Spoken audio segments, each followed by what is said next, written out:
1976. Estados Unidos celebra 200 años de independencia y libertad. Un vigoroso Jimmy Carter pronto se convertiría en presidente.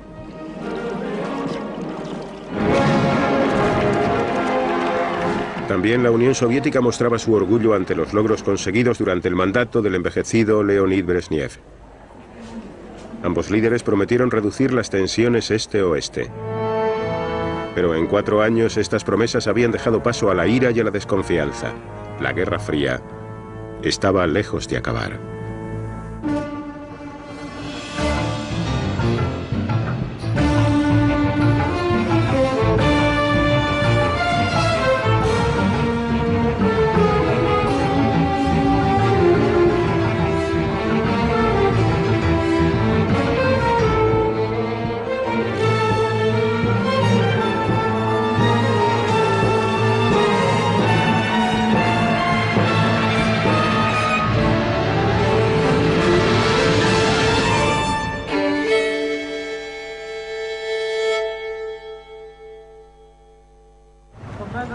Washington, 20 de enero de 1977. I believe the future is going to be very bright for all of us. You're partners of mine. Together, I'm sure we'll reach for greatness, and we'll never disappoint the people who put their trust in us. Thank you. Have a good time. We'll be seeing you tomorrow, a lot of you.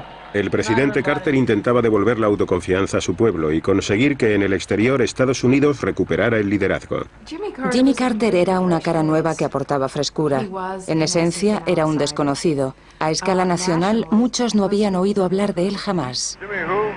Jimmy Carter. Jimmy who? I don't know who he is.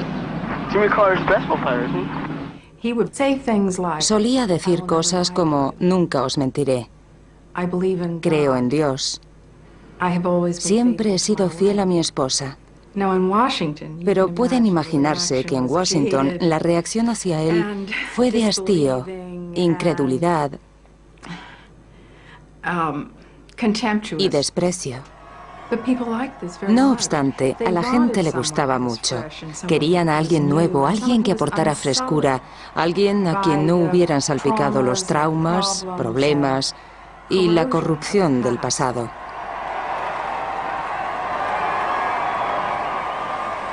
En sus relaciones con la Unión Soviética, el nuevo presidente quería fomentar el respeto por los derechos humanos e insistir en que se limitaran las principales armas nucleares.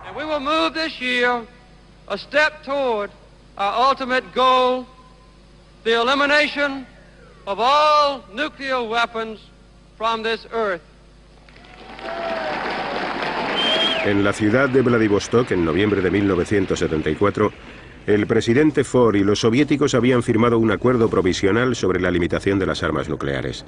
El acuerdo establecía límites comunes para los arsenales estratégicos. El sucesor del presidente Ford, Jimmy Carter, quería ir aún más lejos e instó a Brezhnev para que iniciara un retroceso en la carrera de armamentos. Pero Brezhnev, que dudaba de Carter, reafirmó su confianza en la política de détente o distensión. Я от имени партии и всего народа заявляю, наша страна никогда не станет на путь агрессии, никогда не поднимет меч против других народов.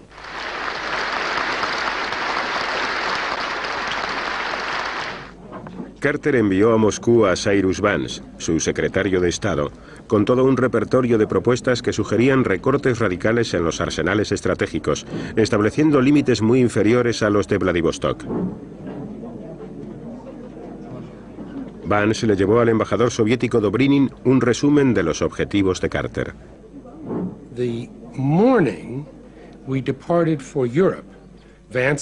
La mañana que salimos hacia Europa, Vance se reunió con Dobrynin y, en efecto, le dio los detalles de la propuesta que le presentaría a Gromyko días después. Dobrynin repitió lo mismo que nos había dicho siempre: o las reducciones marginales de Vladivostok o nada. Los soviéticos rechazaron rotundamente la iniciativa estadounidense. Nuestra postura era muy simple. Pensábamos que en Vladivostok ya habíamos llegado a un acuerdo sobre el tema. Lo que él sugería era poner en práctica unas limitaciones mayores, más drásticas, que nosotros sabíamos llevarían mucho tiempo. Mirando hacia atrás, me doy cuenta de que el presidente Brezhnev estaba muy orgulloso del acuerdo de limitación que se había firmado en Vladivostok, y que un nuevo presidente de los Estados Unidos llegara y dijera: esto no es suficiente, tenemos que hacer más y más rápido. Le cogió por sorpresa. En su país, Carter y Vance promocionaron las conversaciones con Moscú como un movimiento positivo.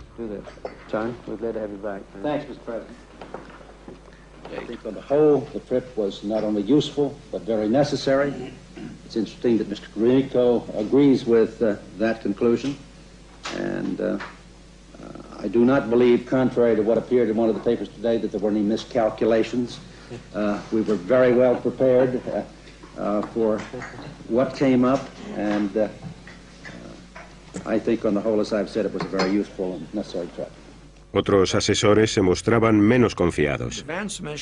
La misión de Vance nos decepcionó profundamente. Los rusos adoptaron una actitud muy intransigente y eso defraudó a quienes habían pensado que se podría iniciar una nueva administración, la administración Carter, con unos acuerdos más extensos con los rusos, pero quedó patente que sería muy difícil. Creo que la mayor parte de los que nos encontrábamos en el lado estadounidense sabíamos que en el mundo publicitario se armaría un gran escándalo ante la noticia de que la administración Carter había viajado a Moscú con nuevas esperanzas, con nuevos sueños de limitar la carrera de armamento nuclear y que había fracasado. Esto significaba, de algún modo, que no comprendíamos a los soviéticos, que el equipo de Carter estaba constituido por ineptos y que no seríamos capaces de manejar las relaciones entre Estados Unidos y la Unión Soviética, de manera que la herida sería muy profunda. Carter propuso que se aumentara el presupuesto de defensa estadounidense en un 3%. Pero aquellos que consideraban que la détente era una trampa exigían no la paridad, sino la superioridad nuclear. También había una corriente muy fuerte de la opinión pública que pensaba que el proceso de distensión no iba a funcionar, que los Estados Unidos se iban debilitando progresivamente y que la Unión Soviética cada vez era más fuerte en sus relaciones con los Estados Unidos y los países occidentales, y también más agresiva. Новейшие достижения наших ученых, инженеров, рабочих воплощены в оружии армии и флота. И прежде всего в вооружении ракетных войск стратегического назначения главной ударной силы советских вооруженных сил. Мы в одной из частей ракетных войск. Los soviéticos aún seguían destinando sus recursos al almacenamiento militar.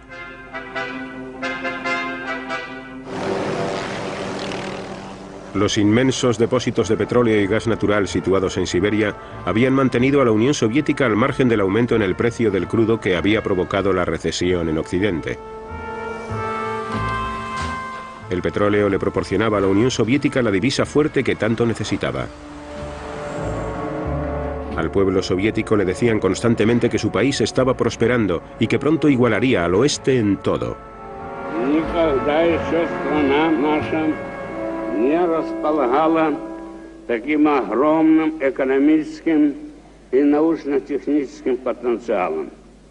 Никогда еще не была столь прочна, столь надежным ее обороноспособность. En realidad, los gastos ocasionados por la defensa estaban agotando la economía civil.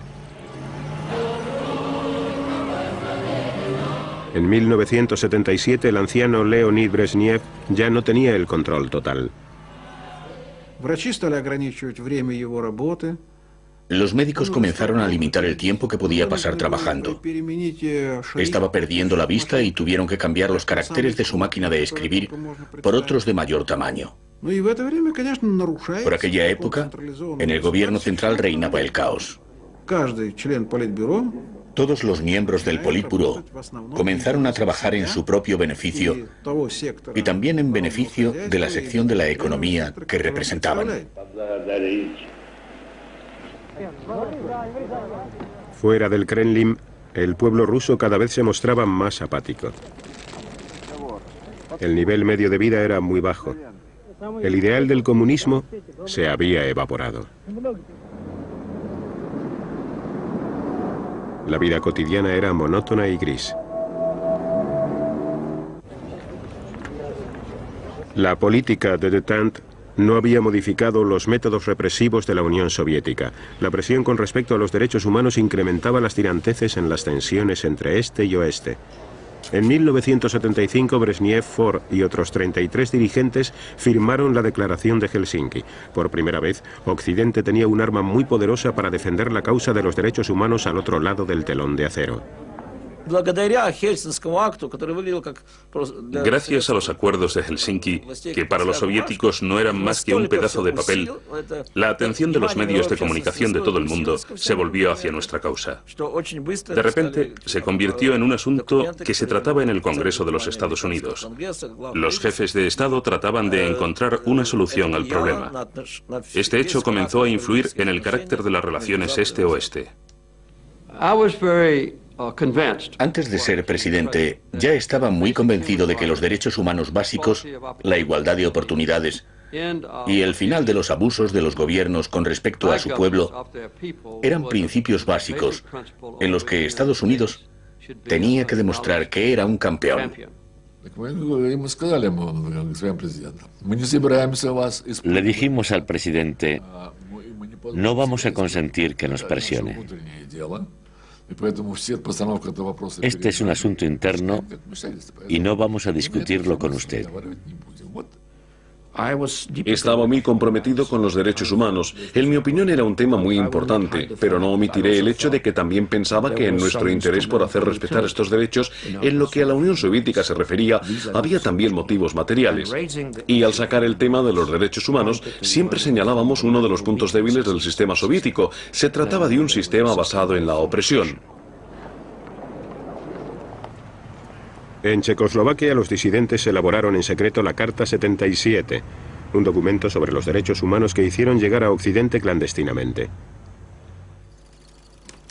Los signatarios fueron perseguidos y a muchos los encarcelaron. Entre ellos se encontraba el dramaturgo Václav Havel. Mientras se encontraba bajo arresto domiciliario, Havel realizó una grabación clandestina. Special house, what you see now, it isn't dream of Corbusier, but I think more dream of George Orwell, because it is House of Police, which it built 3 months ago, and the whole day, every day, they live inside and they follow all my steps and everything what I do in my country house. Sometimes they are here also during the night, but mainly only during the day. They are my new neighbors. Incluso cuando salía a pasear al perro, la policía se mantenía cerca de él. Y sin embargo se sentía libre, orgulloso y satisfecho de haber logrado algo. Já jsem to mnohokrát zažil, když jsme sbírali ty podpisy pod chartu. Por mi experiencia en la tarea de recoger firmas para la Carta 77, sé lo tortuoso del camino que el pueblo recorrió dentro de su mente antes de decidirse a firmar. Y cuando lo hicieron, experimentaron un estado de euforia. Se trataba de una comunidad de personas libres en medio de una sociedad que no lo era. Y se sentían en paz consigo mismas. Los activistas en favor de los derechos humanos en el bloque comunista establecieron los comités de vigilancia de Helsinki, cuya misión era controlar los abusos para luego hacerlos públicos. Los vínculos verdaderamente estrechos que se establecieron con los medios de comunicación del Este fueron forjados por disidentes como el físico Andrei Sájarov. То, что можно назвать словом «мы», это действительно очень небольшая группа людей, которые позволили себе говорить то, что они думают. И мы в этом смысле, это не политическая партия, рвущаяся к власти, это морально-этическая оппозиция существующей власти, причем стремящаяся к реформам, а не к каким-то революционным переменам. Sistemáticamente intimidados, los disidentes acabaron dando con sus huesos en las cárceles del KGB.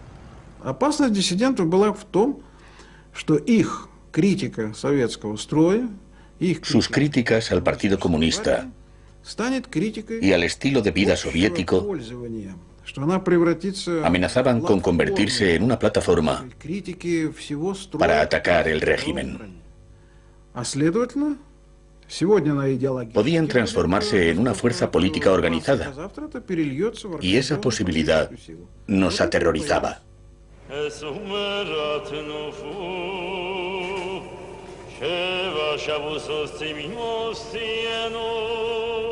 Los judíos constituían un grupo inconfundible dentro de los disidentes que exigía como el resto su derecho a salir de la Unión Soviética, pero a muchos de ellos les denegaron los visados de salida y entonces se les conoció con el sobrenombre de refusniki.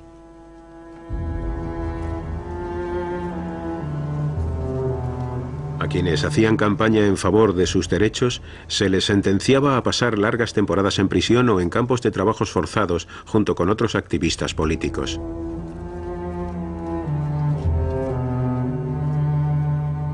Uno de los refusniki encarcelado en Latvia era Jakov Raskin. Guardias armados y con perros rodeaban la totalidad del territorio. De repente la puerta se abría y nos separaban en grupos de 5. Pocos segundos después teníamos que saltar a esos camiones y era una sensación similar a estar dentro de una jaula.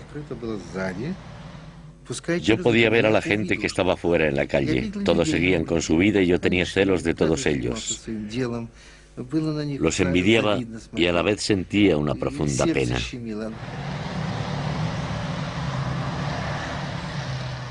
Otro método utilizado para acallar a los disidentes soviéticos era declararlos dementes e internarlos en psiquiátricos. Allí se empleaban drogas para el control mental con el fin de que se retractaran de lo que habían dicho. Nos tenían atados durante largos periodos de tiempo y nos daban una gran cantidad de drogas 3 veces al día para que así el cuerpo no se sostuviera en pie. Enmudecí durante 2 años. No podía hablar. Toda mi boca y mi mandíbula estaban paralizadas. Tenía la lengua hinchada y mis brazos y piernas se agitaban sin cesar. Babeaba continuamente y no podía comer porque mis dientes permanecían apretados, de modo que no era capaz de introducir la comida en mi boca. Los médicos soviéticos que daban a conocer a Occidente los abusos psiquiátricos se arriesgaban a ser encarcelados. El doctor Anatoly Koryagin pasó 12 años en prisión. Me dije a mí mismo, no puedo permanecer callado mientras siguen encerrando a personas en los psiquiátricos por sus creencias políticas. No podemos vivir arrodillados como esclavos cuando ellos hacen cosas como estas.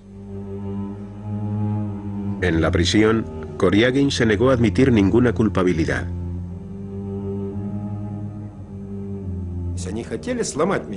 Trataron de quebrantar mi fuerza de voluntad. En enero abrieron todas las puertas, dejaron que entrara el aire helado y luego me rociaron con agua fría. Mi cuerpo se cubrió de inmensas ampollas. Luego pusieron junto a mí un barreño de agua caliente y me dijeron, lávate. Me quedé ahí junto al agua caliente como símbolo de protesta. Era como si le ponen un plato de comida a alguien que se ha declarado en huelga de hambre. En 1978, el destacado refusnik Anatoly Sharansky fue condenado a 13 años de prisión por espionaje y traición. Fuera del tribunal, quienes le apoyaban, desafiantes, publicaron el caso Sharansky en los medios de comunicación occidentales. Entre ellos se encontraba Andrei Sájarov. El KGB y la policía se limitaron a observar.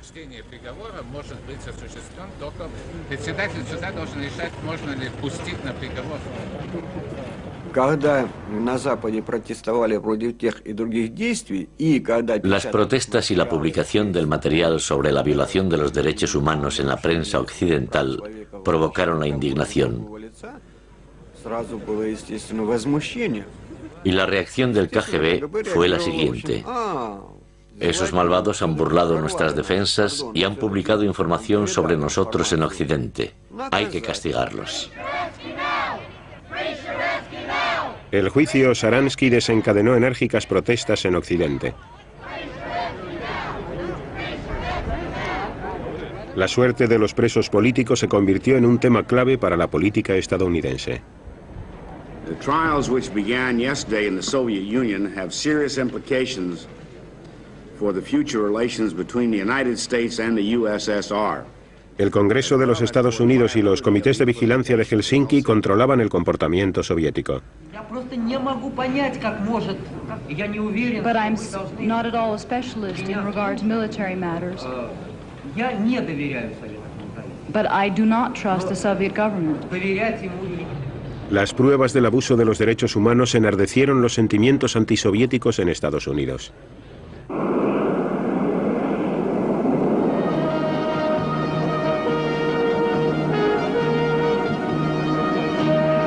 Moscú y Washington disentían en lo referente a los derechos humanos y ponían al día sus respectivos arsenales. Sin embargo, se apresuraron a llevar a cabo las negociaciones pertinentes para un nuevo tratado de limitación de armas estratégicas, SALT II. Mientras tanto, la Unión Soviética desplegaba los SS-20, sus nuevos misiles nucleares de medio alcance. Apuntaban a Europa Occidental. La decisión de desplegar los SS-20 se tomó en el más absoluto secreto. Ni siquiera nuestros servicios de inteligencia estaban informados. El complejo industrial militar, incluido el ejército, estaba fuera de todo control. Nosotros, la inteligencia, nos enteramos de esto por fuentes estadounidenses. Los misiles SS-20 preocupaban a los aliados de la OTAN, en especial a la República Federal de Alemania, ya que los misiles, que tenían un alcance de unos 4.000 kilómetros, podían impactar en sus capitales.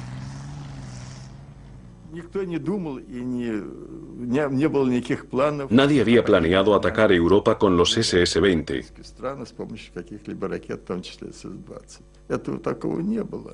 En primera instancia, solo se trataba de sustituir los antiguos misiles que ya estaban obsoletos. Luego, la cinta transportadora comenzó a trabajar y empezaron a fabricarse en cadena. Resultaba muy difícil detener esta producción.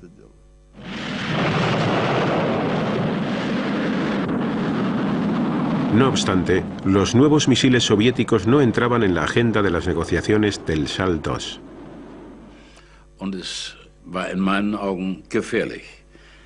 En mi opinión, fue muy peligroso que los estadounidenses se negaran durante tanto tiempo a incluir los SS-20 soviéticos en las conversaciones que estaban teniendo lugar para la reducción de armamento. Recuerdo que me asusté cuando el canciller Schmidt comenzó a darle tanta importancia al asunto de los SS-20, pero me di cuenta de que, en cierto modo, tenía razón. Es decir, que los SS-20, si bien no eran un arma militar decisiva, podían llegar a disociar la seguridad de Europa de la de Estados Unidos. Además, planteaban la cuestión de si sobre Europa se cernía la amenaza de una devastación nuclear. Pero este no era el caso. Y entonces debíamos arriesgarnos a que fueran nuestras propias ciudades, nuestro propio pueblo los que resultaran aniquilados solo para proteger a Europa. Teníamos nuestros propios métodos para contraatacar en Europa. De hecho, en el viejo continente contábamos con miles de armas nucleares, misiles de crucero, aviones tácticos, etc. Podríamos haber respondido a una agresión a cualquier nivel. Pero resultaba casi imposible que esto llegara a suceder porque todos estábamos muy nerviosos ante la posibilidad de que se nos acusara de no haber sido lo bastante duros con la Unión Soviética. Occidente adoptó una política similar. Estados Unidos desarrollaría su nueva generación de misiles y le daría a Moscú 3 años para negociar los límites en los misiles de medio alcance. Si no se alcanzaba acuerdo alguno, los misiles de crucero armados con cabezas nucleares y los Pershing se colocarían en Europa apuntando a las ciudades soviéticas. El modo estadounidense de llevar las negociaciones incomodaba al canciller alemán. Sie immer noch in Sachen ihrer Verhandlungen mit den Sowjets nicht sehr ernsthaft auf die Beseitigung der beiderseitigen Mittelstreitkräfte. No presionaron lo suficiente a los soviéticos en el tema de la retirada mutua de los misiles de medio alcance. Recuerdo que el primer ministro Kosygin, sin disimular su expresión triunfal, dijo: los estadounidenses no están tocando el tema de los SS-20, así que estáis completamente aislados.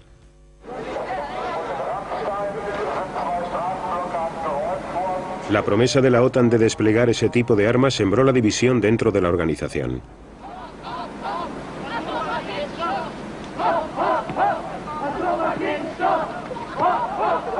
En Europa occidental, el miedo a los misiles dio lugar a una nueva forma de resistencia a la carrera de armamentos.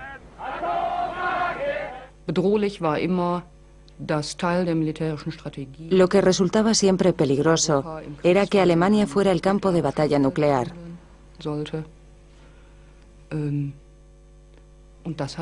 Esa idea hacía sentir enojo y tristeza a la gente. Ahora estaba claro como el agua que el armamento militar no proporcionaba seguridad a nuestra sociedad, sino que por el contrario la minaba. La influencia en la política alemana del movimiento por la paz no dejaba de crecer.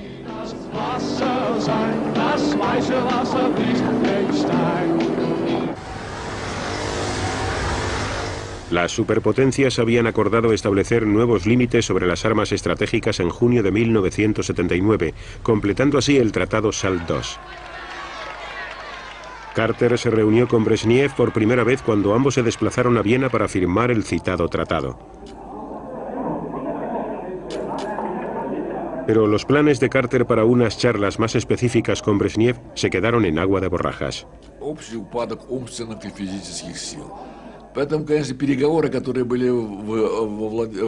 Se estaba deteriorando física e intelectualmente. Carter esperaba que fuera capaz de hablar, sin recurrir a la ayuda de papeles, sobre un amplio abanico de temas internacionales. Pero Brezhnev no estaba en condiciones de hacerlo. Sus capacidades estaban limitadas por sus exiguos conocimientos y por su precario estado de salud. Cuando le propuse introducir ciertos cambios en el armamento nuclear, me dijo: Dios jamás nos perdonará que no tengamos éxito. Y bueno, viniendo del líder dirigente de un país ateo y comunista, esa frase sorprendió a todo el mundo. Creo que el más atónito de todos los que estábamos sentados a la mesa fue Gromyko, que miró al cielo así y movió sus manos de una manera muy especial, como insinuando que era inaudito que Brezhnev dijera una cosa así. Договору СВ-2 он давал возможность ограничить гонку вооружений.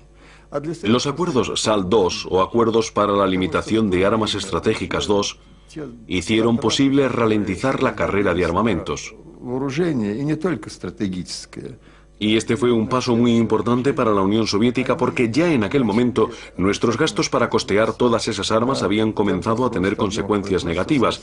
Estaban afectando al crecimiento de la producción y al nivel de vida medio de la población. Esencialmente, en este tratado se acordó lo mismo que en Vladivostok, si bien es cierto que hicimos cosas para mejorarlo y que estuviera mucho más claro, creo yo. Pero en términos de reducción, era más o menos igual al acuerdo que habíamos firmado 3 años antes. Y en lo referente a la limitación del desarrollo de nuevos sistemas armamentísticos, no existía cláusula alguna al respecto. Así que pasamos 7 años elaborando un tratado de control de armas que no sirvió para casi nada.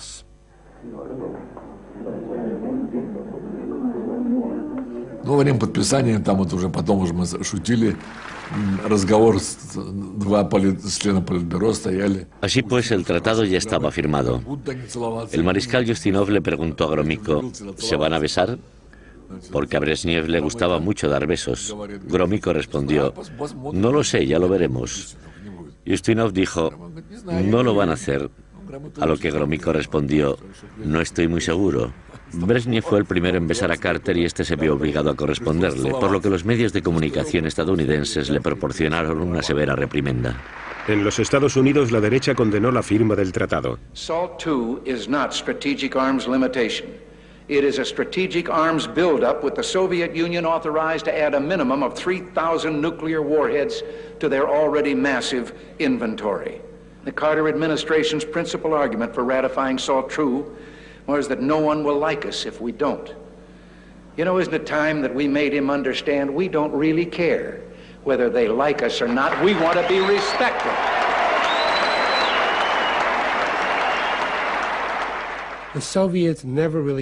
En realidad, los soviéticos jamás fueron militarmente superiores a nosotros.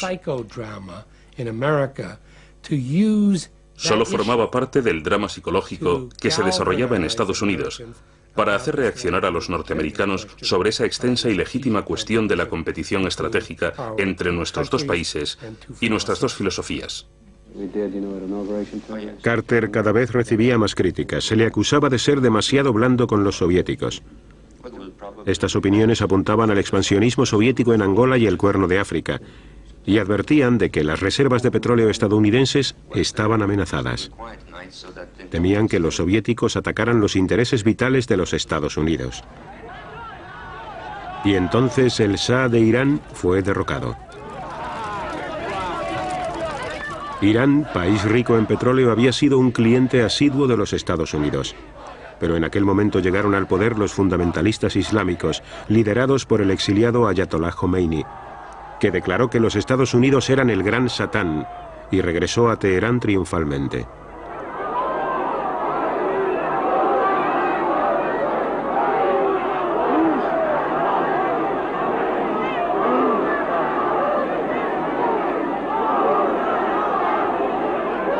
Los iraníes sitiaron la embajada estadounidense y la situación terminó con todos los diplomáticos tomados como rehenes. Un rescate fallido no hizo más que ratificar la humillación de los Estados Unidos. La crisis en Irán acentuó nuestro sentimiento de vulnerabilidad en todo lo que se refiere a esa parte del mundo. Después de todo, Irán era uno de los dos pilares sobre los que se sustentaba tanto la estabilidad como nuestra preeminencia política en el Golfo Pérsico.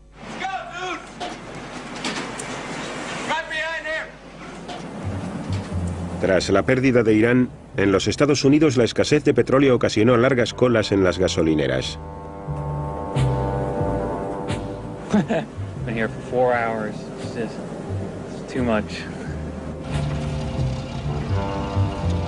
La economía se estaba ralentizando y las culpas de esta situación recayeron en el presidente Carter y dañaron considerablemente su prestigio. Los soviéticos escogieron ese momento para golpear en Afganistán. This invasion is an extremely serious threat to peace because of the threat of further Soviet expansion into neighboring countries in Southwest Asia, and also because such an aggressive military policy is unsettling to other peoples throughout the world. This is a callous violation of international law. Para Carter, la invasión formaba parte de un plan soviético de alcance aún mayor.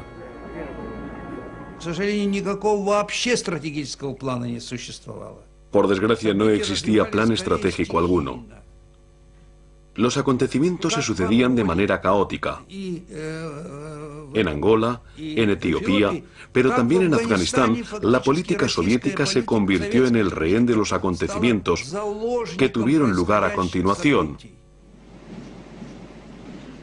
La invasión de Afganistán puso fin al proyecto de détente o distensión. El presidente Carter abandonó toda esperanza de que el Congreso de los Estados Unidos aprobara el Tratado SALT II y organizó una serie de sanciones punitivas contra la Unión Soviética. Carter hizo un llamamiento para boicotear los Juegos Olímpicos de 1980 que se celebraron en Moscú. Estados Unidos no participó en ellos. Se trataba de un gesto, pero el boicot fue infructuoso. Para el pueblo estadounidense fue una medida bastante impopular y los Juegos tuvieron lugar a pesar de todo. En Polonia, los rusos se encontraban ante un nuevo desafío. Durante la visita que el nuevo papa, Karol Wojtyła, realizó a su tierra natal, instó a sus feligreses a recuperar el control de sus propios destinos.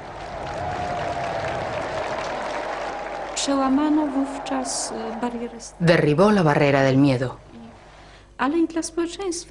Nos dimos cuenta de que si nos uníamos en la solidaridad, entonces las autoridades tendrían menos poder.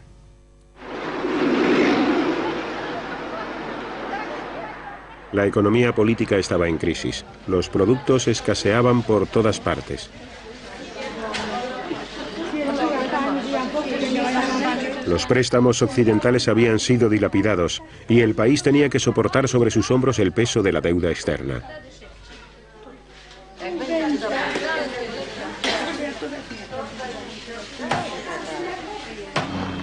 Cuando el gobierno volvió a subir el precio de los alimentos en el verano de 1980, los trabajadores de los astilleros de Gdansk convocaron una huelga ilegal.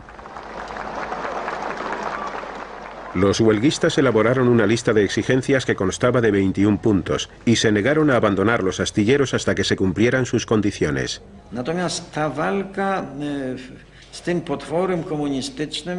La lucha contra el monstruo del comunismo era absolutamente imposible. Solo podríamos combatirlo utilizando sus propias armas, porque pretendía ser el sistema del pueblo. El único modo efectivo que teníamos era centrarnos en temas como el pan y la mantequilla y utilizar esas preocupaciones para ganar nuestra libertad. Y acometimos la tarea utilizando la verdad para derrotar a la mentira. El gobierno decidió negociar con los huelguistas, pero primero les prometió que no habría represalias. Jak jest możliwe, żeby ktoś traktował działaczy tutaj zebranych? Panie premierze, kiedy ja mam dziesiątki straszenia mnie już, że jak tylko wyjdę, to będzie to i to.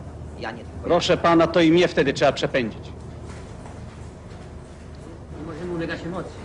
Nie ma takiej intencji, prawda? Lo que comenzó como una protesta económica se convirtió en la petición de numerosas concesiones políticas.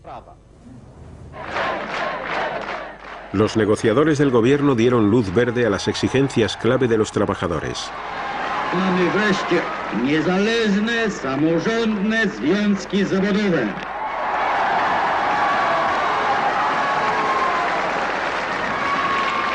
Mamy prawo do strajku. A los trabajadores pronto se unirían los intelectuales. Juntos constituyeron un nuevo movimiento, Solidaridad.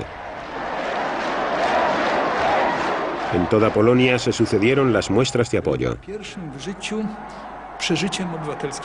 Por primera vez, se sentían ciudadanos con unas libertades civiles que tenían siempre en mente.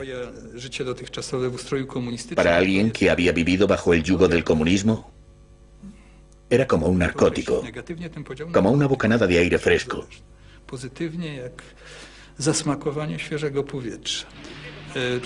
Era como poseer una identidad propia por primera vez. El sindicato Solidaridad contó con una cobertura masiva en los medios de comunicación occidentales. Los Estados Unidos le proporcionaron una asistencia encubierta que resultó crucial. Tratamos de concederle sus demandas más específicas, lo que nos pedían, y esas exigencias nos llegaron a nosotros a través de una multitud de vías. Deseaban equipos de comunicación de varios tipos, prensas para imprimir en offset, equipos de radio, ese tipo de cosas.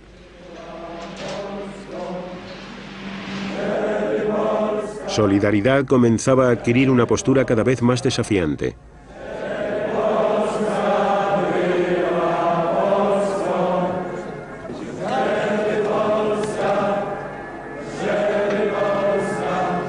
El movimiento sindicalista comenzó a desafiar al sistema comunista y desde Moscú cada vez lo veían con mayor preocupación.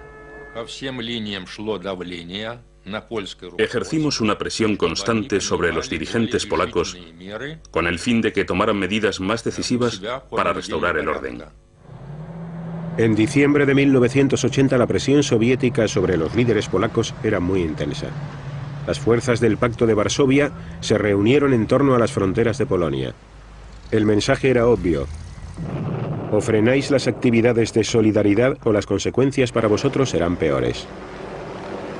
La preocupación de los Estados Unidos crecía por momentos. El momento más crítico se presentó en diciembre de 1980, cuando los soviéticos se prepararon para intervenir en Polonia. Hicimos todo lo posible para movilizar a la opinión internacional, para tratar de hacer reaccionar a los soviéticos con nuestra presión y convencerlos así de que no permaneceríamos pasivos ante este problema. Nuestros dirigentes, incluidos los militares, pensaban que bajo ninguna circunstancia debíamos movilizar las tropas. Nosotros dijimos, con un Afganistán tenemos suficiente. Tendremos que conseguir que los camaradas polacos resuelvan el problema con sus propios medios. El Kremlin, concentrado en acabar con el sublevamiento de Solidaridad, presionó enérgicamente al jefe de Estado polaco, el general Jaruzelski. Las acciones soviéticas repercutieron en las elecciones estadounidenses del año 1980. Carter se enfrentaba a una apuesta difícil. La economía no pasaba por una época muy boyante y en Irán los diplomáticos estadounidenses seguían retenidos como rehenes. Los rusos seguían en Afganistán. En los Estados Unidos reinaba lo que él mismo calificó de espíritu de malestar creciente. Y ese malestar estaba causado, en mi opinión, por un sentimiento popular del declive del poder estadounidense y occidental, y también de la claridad y los propósitos de los Estados Unidos en el mundo. El oponente de Carter era el republicano Ronald Reagan. Now, if the boat doesn't go straight, it's because they tell me I gotta steer it. We have got to stop letting all of these events catch us by surprise, as Carter has been caught by surprise. We have got to control events to the place that we don't run into a crisis that inevitably leads to war. Reagan ganó las elecciones por un holgado margen. Había prometido poner en práctica políticas más estrictas contra Moscú.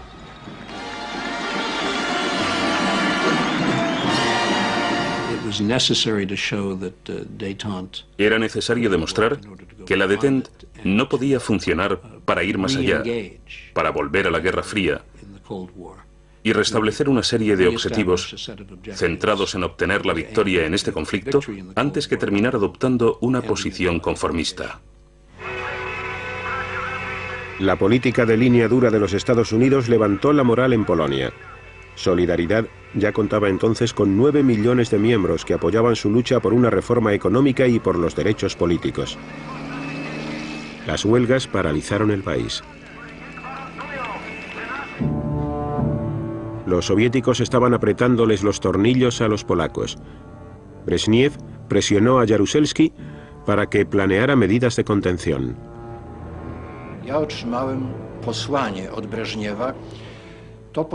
Recibí una carta de Brezhnev. La misiva no era sino un ultimátum. En ella se advertía a Polonia que no debía cambiar su estructura ni su política, porque de lo contrario tendría lugar la intervención militar.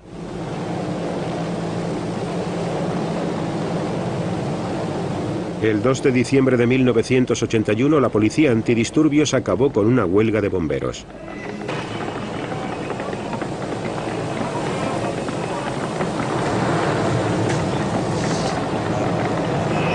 Solidaridad recibió un aviso. Las autoridades estaban dispuestas a usar la fuerza. El 12 de diciembre, el sindicato Solidaridad cumplió con un plan para organizar una huelga a escala nacional.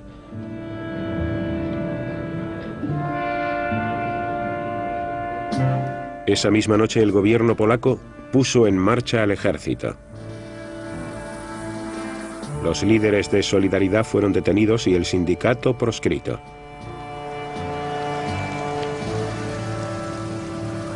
El presidente Jaruzelski declaró la ley marcial.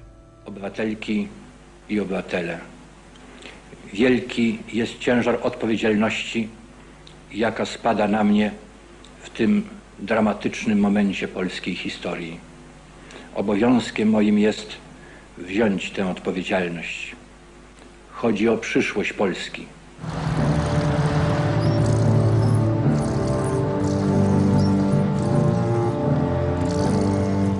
La ley marcial fracturó las relaciones este-oeste. Se suspendió la aplicación de los derechos civiles, medida que supuso una burla a la Declaración de Helsinki.